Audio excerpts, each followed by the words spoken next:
on peut en faire.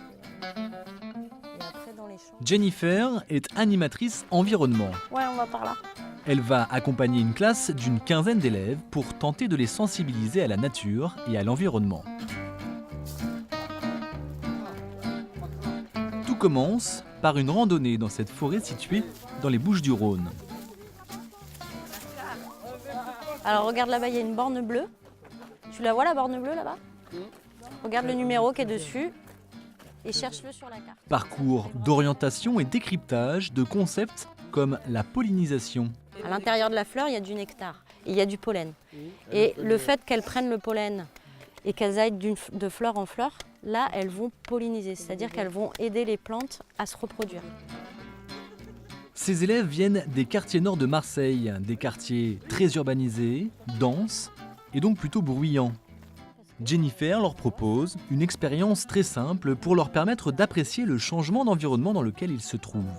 Du coup, j'aimerais bien qu'on prenne 30 secondes pour juste se taire complètement, voire fermer les yeux si vous avez envie, et écouter ce qui se passe.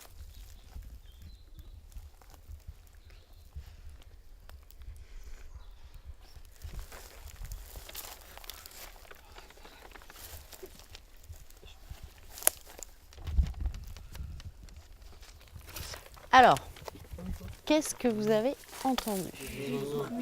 Les oisillons.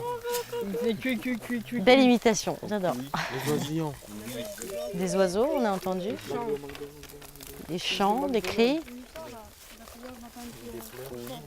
Et si on compare à chez vous? Chez nous.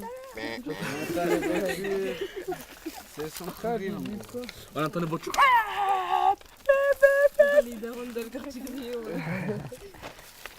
Et vous, ça vous fait quoi comme effet de se dire là, bah, vous n'avez pas tous ces bruits de la ville? Non, c'est mieux. Ça relaxe. Là, on peut, non, là, Ça détend. là c'est le repos là. Donc tous les jours on entend des insultes, pas des insultes, mais Des voitures, Des voitures. des scooters, ouais, des scooters, dérapages.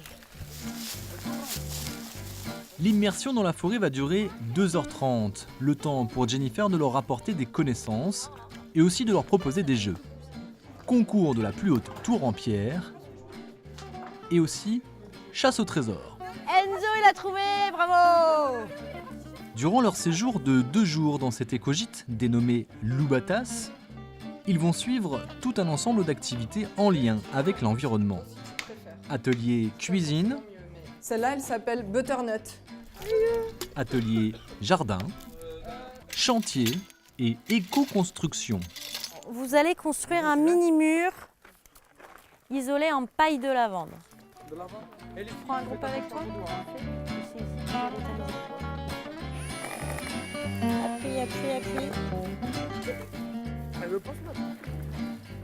Hop. Viens ici. Avec la truelle. Au final, l'activité préférée des élèves, le jardinage. Faire aussi les chantiers aussi, ce qu'on a fait, c'était bien. Et les chantiers de construction. Quand on est parti dans la forêt, C'est les balades et tout, c'était bien. Moi, j'ai tout aimé. Pour moi, c'est le chantier que j'ai préféré faire. C'est de sûr, j'ai bien aimé le chantier et la marche. verdict, tout le monde y a trouvé son compte. À travers ces différents chantiers, ils ont également appris à se connaître. Donc la nature permet donc cette cohésion et permet de créer un vrai groupe, une solidarité au sein du groupe. Paris réussit donc pour Jennifer qui fait ce métier avec passion depuis près de 10 ans. Moi, j'ai toujours voulu travailler dans la nature. Je ne pouvais pas être derrière un bureau toute la journée, tous les jours de l'année. Donc, moi, je ne voyais pas mon métier autrement que dans la nature. À la base, je m'étais destinée plutôt à la gestion des espaces naturels et je me suis rendu compte que la nature, elle n'a pas besoin d'être gérée. C'est plutôt l'homme qui a besoin d'être géré et d'être mis en contact avec la nature. Ça va, il y en a bas, on va cadrer. Ah, on va mettre en avance en fait.